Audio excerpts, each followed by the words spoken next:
Welcome, friends. It's time to get your cacao ready and settle in as we join for another episode of Megan Hopper Presents The Cacao Crowd, where we'll connect to heal, empower, and learn to love ourselves a little more each day. Hey, everybody. Welcome back. Thanks for joining us again. Or if it's your first time, thank you for finding us. And welcome. And I hope you learn lots of things. And feel free to reach out because I am a friendly person and won't bite if there's something that you specifically want to learn about. So let me know those things. Yeah. Today is another empath episode, but this one is geared more toward recognizing what's been going on your whole life, normalizing it, giving you some tools to work with the other empaths in your life, or maybe your own inner child to help heal some of those traumas if you are an empath and didn't necessarily know how to deal with that growing up. So to help us out today and to give us some more insight on all of these empathic things, I have my friend Dorian WK, who is joining us virtually. So Dorian, there you are. Yo, what's up? Hi, Dorian. Hello. Welcome. Thank you for joining us. It's going to be, I'm going to say, an interesting ride of an episode. Because we're still in the intro and already laughing. Yep. Yeah, so, if you guys need a laugh, this is probably a good episode to watch for that anyway. Dorian, we always jump in with Cacao first on these episodes, and since you are part of the Cacao family, I know you have some with you, so why don't you tell us what's in your cacao today? Oh, I'm pretty simple over here. I just have cacao with some honey and some almond milk. That's how I roll. Nice. And, raw honey? Local honey. Okay. Honey. It's local. It's from Colorado, and I'm in Colorado, so I got that going for me. Good. So at least it's all the local allergens that are being filtered out through your honey. Nice. So in studio, I always have cacao and standard Keys cacao, filtered water, some maple syrup. And the kind of like special ingredient to highlight today is a tincture of reishi mushroom. So reishi mushrooms kind of look like that little half circle coming out of a log. They're usually a little bit reddish brown in color, often called the plant of immortality because they are just that potent and powerful. They'll boost the immune system, they increase mental wellness, decrease fatigue, support the gut, improve the health and functioning of pretty much all of your organs. So there's really no downfall to reishi. It's a powerhouse. And if you don't like the taste of mushroom, you can always get a tincture. That's, like I said, that's what's in here. There's another one that I'll use that has like a 14 different mushroom blend, but it's got a little bit of a savory taste. So I use it for making broths for ramen and stuff. So yeah, get your mushrooms. But let's do a little blessing, a little ceremony for our cacao. I like to close my eyes and hold it in front of my heart because it is a heart-based medicine. So giving it an inhale first, exhaling everything that came before this moment today. You don't need it anymore. Let it go. Just be here, be present. And calling in, thanking all of our guides and guardians, all of the plant, animal, and nature spirits, Mama Cacao, all of our ancestors and relatives, and friends and family, seen and unseen. Thank you, thank you, thank you.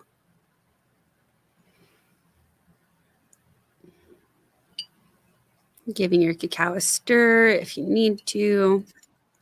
Taking a sip.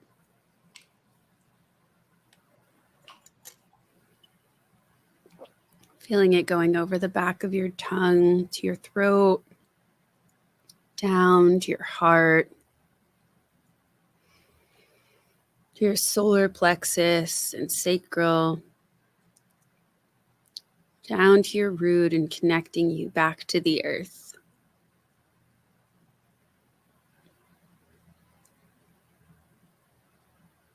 Feeling that earth below you, that stable surface, ready to just take in whatever you're ready to let go of and to give you back all of that nourishment like it does with all the plants. Taking another sip.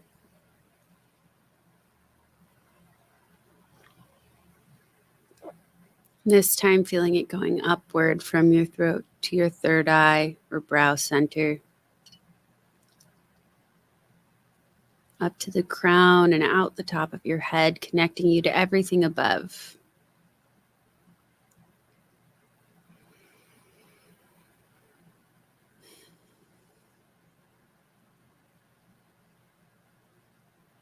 And really feeling that you're part of this whole ecosystem, that you have all of this support around you, that you are not alone. Thinking about the earth and how much that the earth takes in and transforms and transmutes for us.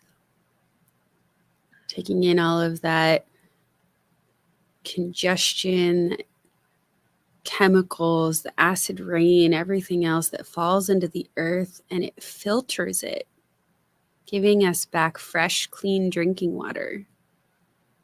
It does the same with your energy. Anytime that you're mad, you're sad, there's something not quite balanced, go out and put your feet or your hands on the earth. Let it transmute it for you.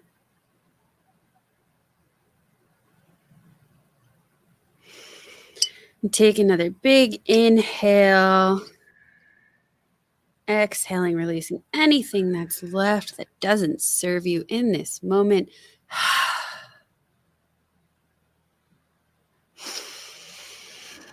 And I'm going to continue to sip my cacao throughout the rest of the episode because I don't want to choke on it. But, you know, if you prefer to chug things, that's also okay. And getting into our fun fact, which kind of works really well, that we're drinking cacao and I have a clear glass today that you can see it's brown. So it looks like chocolate milk because our fun fact is about chocolate milk. But again, I've mentioned this before and I will mention it now since it's kind of like in the ether of thoughts that are coming up. Don't mix animal products with your cacao. It makes the energy and the fats all weird. So don't do that. But getting back to the fun fact. So when you were little, Dorian, did you think that brown cows made chocolate milk? I don't think I was thinking that deeply into that subject, but I just knew it was good. I just knew it was delicious. I just wanted another glass. So that's how deep I went.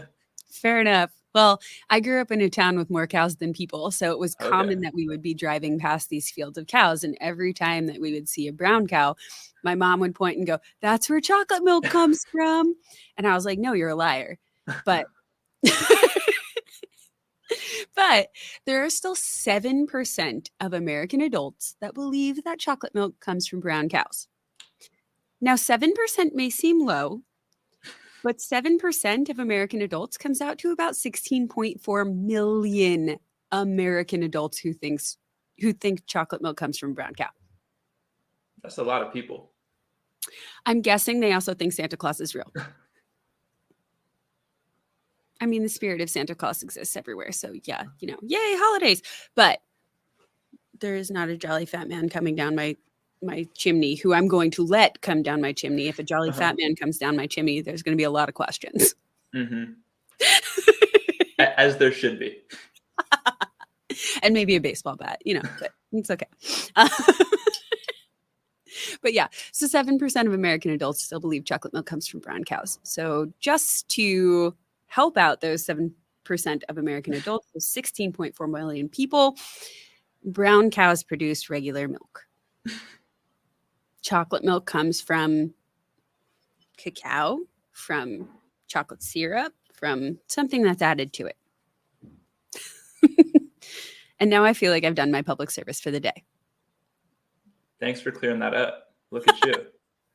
doing the good work every day. Well, I mean, 16.4 is a lot of 16.4 million with an M, million. That's a lot of people. That is a lot. Like, think about if it was 16.4 million people that you could give clean drinking water to. That would be a massive change. That's true. So I just did a service. Anyway. Okay. So growing up as an empath. Growing up as an empath is not an easy thing, as both of us are aware of, and many of the people that we know and we work with regularly. Because most parents don't even know. I mean, for years, most parents didn't know empath was a thing. It's still coming out as a thing. I'm pretty sure it's not in the dictionary yet as a noun. But you know, how do you know that you had an empathic childhood? Like, what do you look back on and go, oh, that was definitely a sign that I was an empath and I didn't realize it?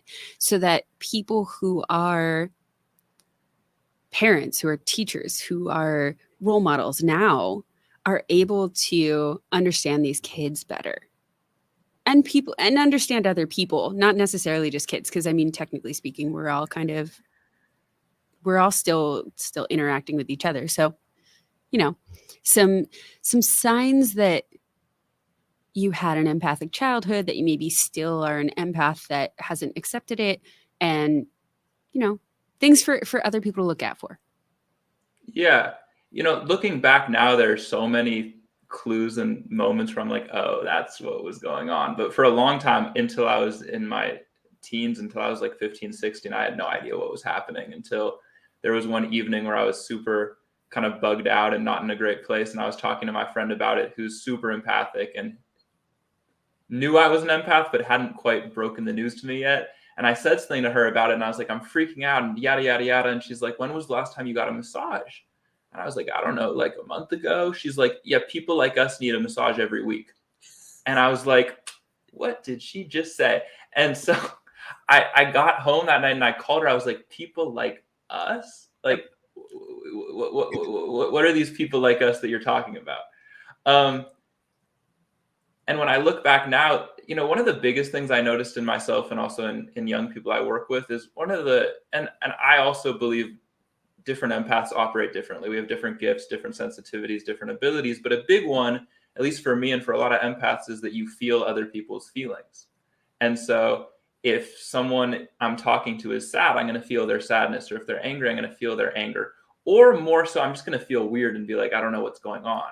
Right. And so, what is happening? This isn't how I actually feel, but I feel this way. It's so confusing. It's so confusing, this right? Cognitive dissonance that's just pulling at you all the time. Yeah. Exactly. And so what I noticed in myself is, and some of the best advice I ever got about being an empath was, if it touches stillness, it won't hit you so hard. But if I'm feeling your sadness and my sadness and it's touching my sadness, that's going to be super overwhelming. So what I noticed with me was my emotions just kind of spiked higher than most people's and went lower than most people's.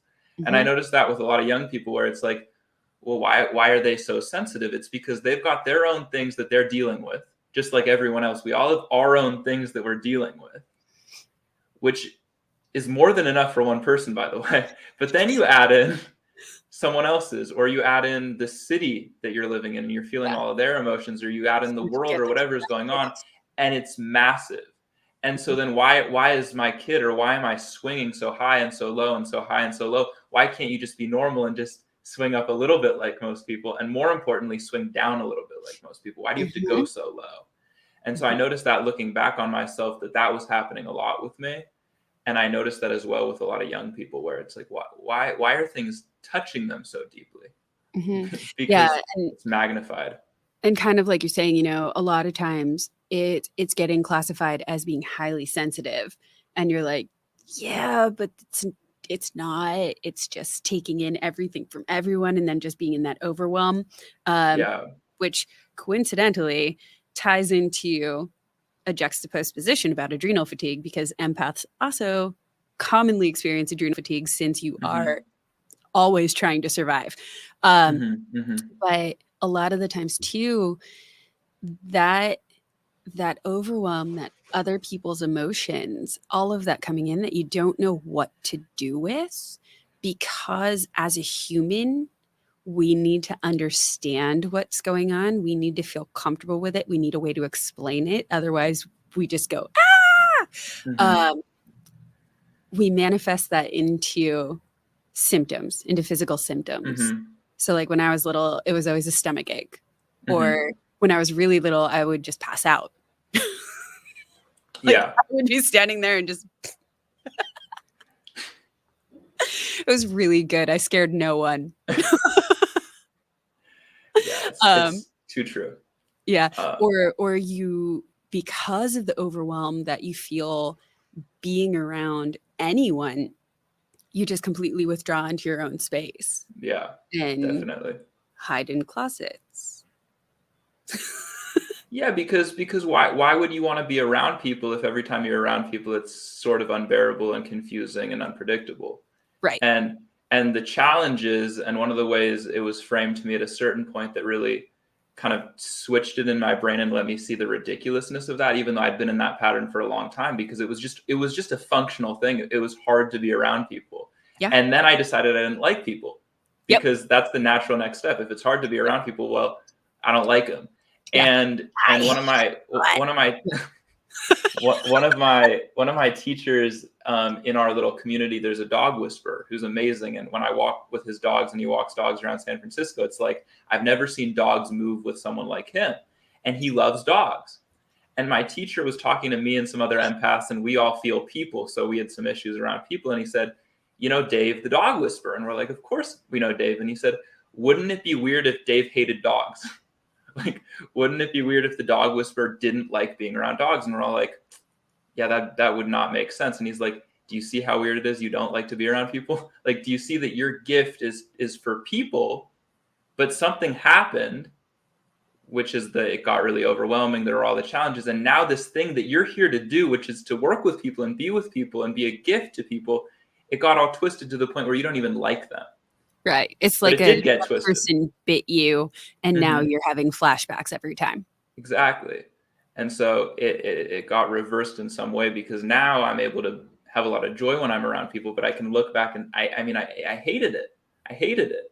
And that's a lot of times what happens, is because the empathy thing and the sensitivity is misunderstood. Right. It's not cultivated and developed in the way it should be. It's kind of shut down, and then it ends up manifesting in all these kind of weird ways that don't really make sense and that are hurting yourself and hurting other people, and everyone's confused. But there's a gift in there somewhere. There is, to be an empath is a gift. I had to kind of reframe that also and see, oh, this is a good thing. This isn't a curse. This isn't this terrible thing that's going to doom me. It's a superpower. It's a superpower. Yes. I feel like there's a comic book coming out.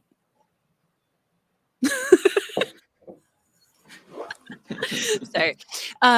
Okay. So from the perspective, because from what I noticed, like a lot of the times now when you hear empath, it's talking about how to recognize yourself as an empath, how to exist as an empath, what you can do to help yourself interact with the world in a way that is the gift, in a way that is more joyful than anyone else could possibly consider, experience, believe, think about. What we don't talk about, and is super important, is how, we'll call them the muggles, the normies, you know, people who don't have that empathic side, how to interact with someone who is an empath, because, everything is a balance. And it shouldn't just be the empath who needs to go, okay, I need 5 minutes to meditate before I go into this party because I don't want to just eat everyone else's crap. I want to be able to make their lives better and help their vibrations increase. Like, if you know that you have an empathic kid, or you have an empathic student, whatever it is, what are some ways that you can interact better with them where you'll both thrive? It's a great question. And I'm going to, I'll broaden the answer to say that this applies to anyone and any friendships, my answer, but particularly possibly to empaths, which is, one part of being an empath also is you have a really good intuition. It's just that normally comes with the territory. And one thing I often say, because one of the communities, because I'm a martial artist, and so I spend a lot of time around really great martial artists who have been fighting for a really long time, black belts and masters. And there aren't a lot of situations they couldn't handle. But I often say the reason I enjoy being around them and hanging out with them and feel safe around them isn't because if it hit the fan, they would know what to do. It's because if I felt uncomfortable in a situation and I voiced that and said, my intuition is saying we need to leave, or my intuition is saying I want to do something else, they wouldn't doubt it or hesitate or make my intuition wrong. And yes. I think that's, and so, yeah, their skills and their tools are really great, but, I would feel safer being around someone who's never stepped foot in a martial arts studio, who will listen to my intuition and honor it, than some great fighter is going to get triggered and be like, you're afraid, you're wrong. And so I often tell that to my friends, like, and the young people I work with, that's like a high value thing for me, is that my intuition is real, and the people I'm around are going to see my intuition as real, and they're not going to make it wrong. And we can talk about it later and have a conversation and say, well, part of that was projection, because likely there is some stuff in there. But in that moment, my intuition is telling me something, and we're going to listen to it, and we're not going to debate it. Because oftentimes empaths, when they were little, by the way, they had that intuition, and the world said, no, wrong, bad. Don't say that. You're going to upset someone or hurt someone's feelings or piss off that adult who we're friends with or whatever it is. And so it creates this loop of lack of trust. So I think one thing is just to really honor each other's intuition when you're around empaths particularly, but also generally. And then the other thing with parents is just, and this is, again, true for everyone, is you've got to be able to express your feelings. And if you don't express your feelings and you're an empath, it's going to create all sorts of other complications. So any kid where they're not allowed to say how they feel and feel how they feel, that's going to create a bunch of challenges. Yeah, but like we talked about at the beginning, yeah. And like, unlike we said at the beginning, it's just going to be like, on steroids with an empath, because, okay, I can't feel my sadness. Well, now every time I'm around someone sad, it's not just my sadness I can't feel, it's the sadness of 20 people. And because if I'm afraid of my own feelings, then I'm going to be afraid when I feel other people's feelings. And then I'm never going to be able to get to a place where I can say, for example, I'm choosing not to feel everyone's feelings. I'm going to observe them. But you're never going to be able to observe all the crazy that you're picking up on if you can't observe the crazy going on inside of yourself. So just, to cultivate that ability to express yourself and say how you feel. And when you're angry, be angry. Scream into a pillow. Hit a pillow. I was going to say hit something, but hit a pillow. Not a person, exactly. But to really let your feelings run through you, because then you're not afraid of the feelings. Right. And then when you're picking up on other people's feelings, it's not so scary and overwhelming, because it's like, oh, I can deal with my own, and I see that that's what I'm dealing with. So I think those two tools are really helpful for anyone, and specifically with empaths. Yeah. And I think, what you're saying is super important in terms of allowing people to express, because especially nowadays, you can't cry, that's weak. You can't yell, that's, disrupting to someone else. You can't shake, there's got to be something wrong with you. You can't want to consistently move, we'll need to medicate that. But all of these are ways of dispelling energy. Burping, coughing, being flatulent, laughing, moving. all of these are ways that our body gets rid of that energy so that it doesn't get stuck, doesn't become a problem energetically, physically, mentally, emotionally, all of that. So yeah, exactly. Just normalizing expression. Yeah. I think that needs to be the new hashtag. Normalize expressing. Definitely. Definitely.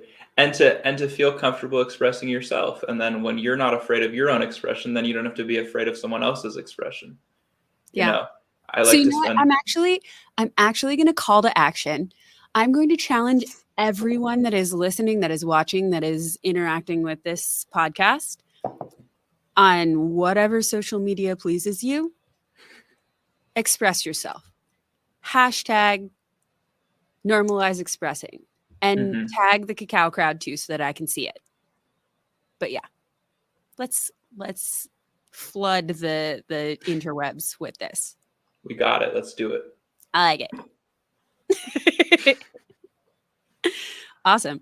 Okay. And you've mentioned a few times, you know, you're working with youth. So talk to me quick about that work. What do you do? I do a couple of things. The first thing I do is I go into schools and also on the weekends when I will lead workshops, but and give presentations and lead workshops with young people about, there are a couple of things. I do a lot of stuff around personal safety, and that was kind of my way into working with youth. But even when I'm doing that, it's a lot about intuition and being able to connect to that part of yourself that knows what's going on and be able to separate that from all the voices in the boxes that say, well, if you go to this school, act like this. If you're in this family, act like this. The problem is when this goes directly against your intuition, that's when people get harmed.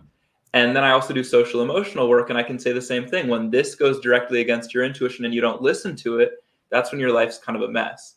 And so I can work with young people on that and connecting them to their intuition and being able to find that authentic place and be able to kind of take the power away from these things, at least to see them more clearly so that you kind of have more direction and knowing. So I work with young people in that capacity. And then I also mentor and coach young people one-on-one. And it's a very similar thing. It's like, I don't have the answers, but I can ask you some questions. I can share with you some of my experiences. And most importantly, I can see, because I went through a lot as a young person and I met all these incredible mentors and they came into my life and held me when I was going crazy. I can see that what you're going through hasn't come to stay, it's come to pass. And it's come to be an experience. And I can separate you from your behavior the same way I had to learn to separate myself from my behavior and see that some of the crazy I'm doing, it's not because I'm bad, it's not because I'm wrong. It's just some way I'm protecting myself because of whatever reason. And so that's my primary work with young people, is I just want to be a space where you can be seen and listen and be supported. Because one thing I often say is when you feel safe, everything changes. And that comes from the martial arts stuff. And the other thing is when you feel supported, everything changes. Yes. When you feel like you can't mess up without being caught, everything changes. Because then you have the courage to mess up a lot, which is what you're supposed to do as a young person and as a person in general, is mess up a lot. Right. And if you're scared to go there, that's how we get people who don't know what they want, because you only find out what you want. Yeah. It goes back to the whole Abraham Hicks and learning about contrast in order to build what you do want in the end. If you never try, you don't know what you do and don't like. Exactly. Yeah. Exactly. Awesome. Well, thank you, Dorian. And, you know, moreover, thank you for reaching out to a group that very often gets overlooked when we're talking about healing work. We tend to think as healing work as what you come across when you're, you know, in your 30s or get to your midlife crisis. And you're trying to realize why your life just isn't as fulfilling as it needs to be, instead of being proactive and talking to people before they've totally lost that connection to their intuition, to themselves, to their trust, to their truth. So thank you. Well, thank you for being, for being you, for having me on, for chatting with me. I mean, I remember the first time we met in ceremony with Keith, and oh my God, I was, It was like being back, I love those moments where you can't stop laughing and you're like, I don't know why I can't stop laughing. Yep. And it's been like that from the get-go. So either that's a great indication or a terrible warning, and we shall see. But I think Maybe both. maybe both. It's all good. So I appreciate you, and thank you for letting me come and share a little bit about what I've been up to. Thank you. And if people want to reach out to work with you or to set up a group workshop or something like that, what's the best ways to reach you? The best way is my website, Dorian WK, DORIANWK.com. I got 2 last names from my parents. I got Viderholt and Kassar because they're cool like that. And unfortunately for this work, it's just too much. So it's DorianWK.com, and that is my contact information and some stuff about what I'm doing. And you can get in touch with me there and find some other links to my YouTube and social media and all of that. But that's awesome. The quickest, bestest way. Also, that's in the show notes. So if anybody missed it, didn't write it down, just wants to easily copy and paste, it's down there. So feel free to contact Dorian, check him out as well. He's got plenty of other stuff to share. Plethora of information. But yeah, thank you again, Dorian, for taking the time to join live on the show. Thank you. And share some cacao. Bye for now. I appreciate you. Awesome. You're the best. Thank you, Megan. We'll connect later and just keep laughing. It's cool. It's inevitable. Yeah. Okay. Well, thank you guys so much for joining again another week. If you enjoy what we're doing, like, comment, subscribe, share. If there's something that you want us to dig into, you want me to dig into, bring somebody on, definitely shoot me a message. But yeah, thank you. Thank you so much.